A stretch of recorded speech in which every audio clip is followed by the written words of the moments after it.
పురస్కరించుకుంటూ మీ ఉద్యోగ నియామకాలలో ఒక్కొక్క అడుగు ముందుకేస్తూ మీ జీవితాలలో వెలుగులు తీసుకురావాలని ఈ ప్రభుత్వం మీద మీరు ఉంచిన నమ్మకాన్ని విశ్వాసాన్ని నిలబెట్టుకోవాలని అహర్నిశలు మా ప్రభుత్వం పనిచేస్తుంది.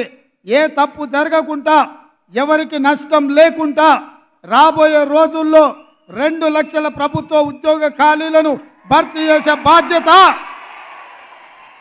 తెలంగాణ పబ్లిక్ సర్వీస్ కమిషన్లో జరిగిన అక్రమాలను నిలువరించి ఆనాడు పోటీ పరీక్షల ప్రశ్న పత్రాలు జిరాక్స్ సెంటర్లలో పల్లి బఠానీలలాగా అమ్ముకుంటున్న కమిటీని అందరినీ రద్దు చేసి ఇంటికి పంపించి కొత్త కమిటీని, కొత్త చైర్మన్, కొత్త సభ్యులను నియమించినాం.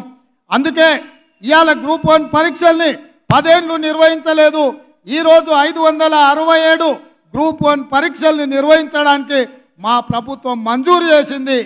ఈ 10 ఏళ్లు నియామకాలు చేపట్టకపోవడం వల్ల వయసు మీరి ఊరికి పోలేక ఉన్న నిరుద్యోగ యువకులకు 44 సంవత్సరాల నుంచి 46 సంవత్సరాలకు వయసు పొడిగించి ఎవరికి నష్టం జరగొద్దన్న ఆలోచనతోటి అందరికి అవకాశం కల్పించినాం.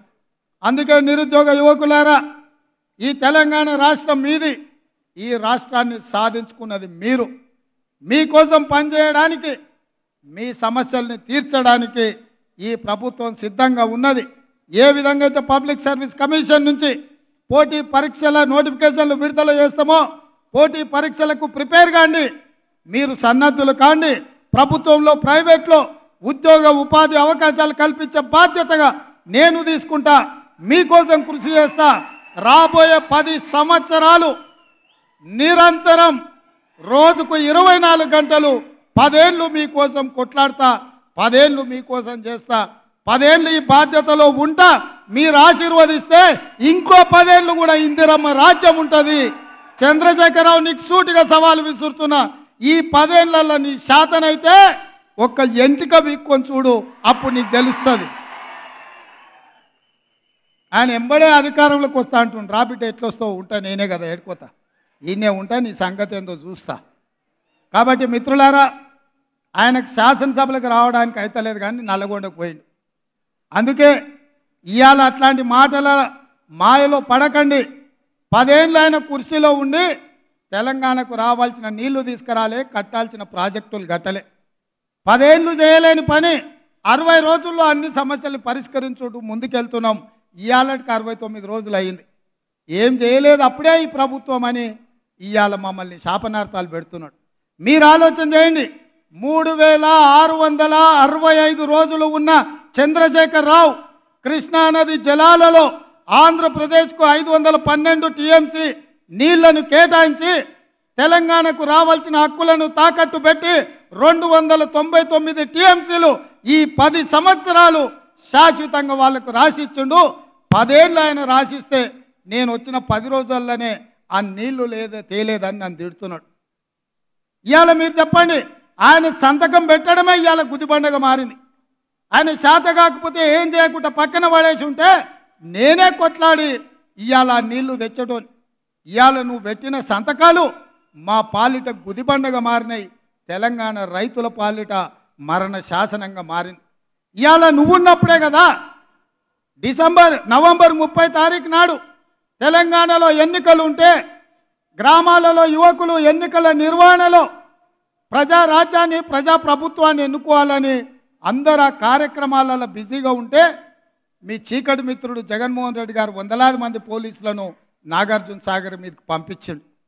నీ మిత్రుడు పంపించినందుకే కదా ఆ పోలీసులను తొలగించడానికి నరేంద్ర మోడీ గారు సిఆర్పిఎఫ్ పోలీసులను నాగార్జున సాగర్ బ్రిడ్జ్ మీదకి పంపించండు. జగన్మోహన్ రెడ్డి ఆక్రమించుకోకపోయినుంటే నరేంద్ర మోడీ సిఆర్పిఎఫ్ బలగాలను అక్కడికి పంపిండేవాడు కాదు.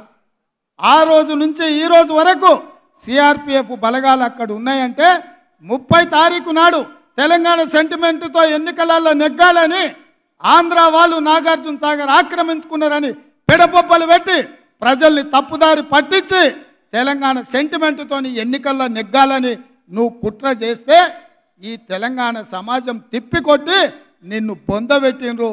ఇవాళ అడ్డ మీద కొట్లాడితే కుదరదు. ఇవాళ చట్టసభలలో మాట్లాడాలి, చట్టసభలలో తీర్మానాలు చేయాలి. కేంద్ర ప్రభుత్వాన్ని మెడలు వంచి మన సమస్యలు పరిష్కరించుకోవాలి. అందుకోసం శాసనసభలో తీర్మానం పెడితే మీరు రారు. ఇవాళ ఢిల్లీతో కొట్లాడదామంటే మీరు ఇంట్లో నుంచి కదలరు. అందుకే మిత్రులారా, ఇవాళ ఏ దారి లేక మళ్ళీ నీళ్ళ దారి పట్టిండు. ఎందుకంటే ఏ సెంటిమెంట్ ఆయన దగ్గర లేదు, పరిపాలనలో ఆయన చేసింది ఏమీ లేదు. ఇవాళ కాళేశ్వరంలో 1,00,000 కోట్లు ఖర్చు పెడితే 1,00,000 ఎకరాలకు నీళ్లు ఇవ్వలేదని ఇవాళ విజిలెన్స్ అండ్ ఎన్ఫోర్స్మెంట్ నుంచి మొదలు పెడితే వివిధ విచారణ సంస్థలు నివేదికలు ఇచ్చినాయి. ఆ అవినీతి కుంభకోణం బయటపడుతుందని, అది మేడిగడ్డ కాదు మేడిపండు, దాని పొట్ట విసుకుతే మొత్తం పురుగులు ఉన్నాయన్న సంగతి బయటపడుతుందని దాన్ని కప్పిపుచ్చడానికి ఇవాళ కృష్ణానది జలాలను అడ్డం పెట్టుకొని నల్లగొండల సభ అంటున్నాడు. నల్లగొండ చైతన్యవంతమైన జిల్లా, అందుకే అక్కడ యువకులు తిరగబడ్డారు, కోడిగుడ్లు టమాటాలు తీసుకొని కొట్టిండ్రు. మన పోలీసులు ఉండబట్టే ఆయన ఈపులు చింతపండు కాలేదు, లేకపోతే నల్గొండ యువకులు చింతపండు చేసి పంపించేటోళ్ళు. అందుకే మిత్రులారా, ఈరోజు మీరందరూ మా కుటుంబ సభ్యులు, మీ సంతోషంలో మా మంత్రివర్గం అంతా మేము భాగస్వాములు కావాలని, మీ అందరికీ ఉజ్వల భవిష్యత్తు ఉండాలని ఈ వేదిక మీద నుంచి నేను మిమ్మల్ని కోరేది ఒక్కటే. పంజాబ్ రాష్ట్రాన్ని మీరు చూసినారు, ఇవాళ అక్కడ నిర్వీర్యం అయిపోయింది యువత.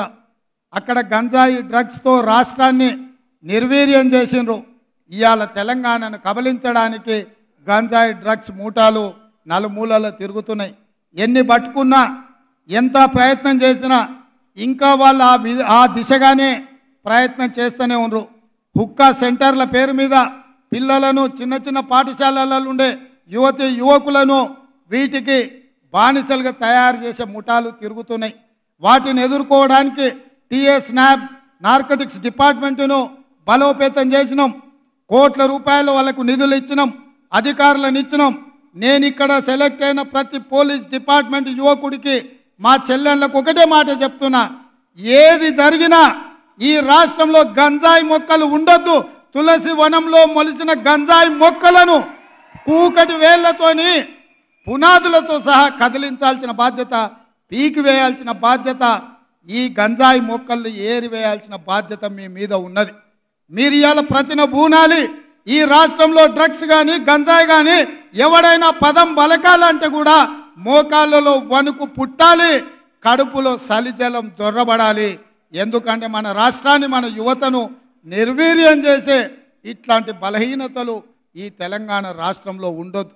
తెలంగాణ రాష్ట్ర యువకులు అంటే సలసల మరిగే రక్తంతో ఉరకలెత్తే యువకులు. తెలంగాణ ఉద్యమంలో ఉవ్వెత్తున ఉస్మానియా కాకతీయ యూనివర్సిటీలలో ప్రపంచం దృష్టిని ఆకర్షించి రాష్ట్రాన్ని సాధించిన నవ యువకులు. ఆత్మ బలిదానాలతో ఆకాశంలో తారలై వెలిగిన యువకులు ఈరోజు గంజాయికో డ్రగ్స్కో బానిసలైతే మన సమాజం నిర్వీర్యం అవుతుంది. మన సమాజం నిర్వీర్యమైతే మన భవిష్యత్ తరాలు ఎందుకు ఉపయోగం లేకుండా పోతాయి మిత్రులారా. అందుకే ఈరోజు ఇక్కడ నియామక పత్రాలు పొందుతున్న ప్రతి ఒక్కరూ మీరు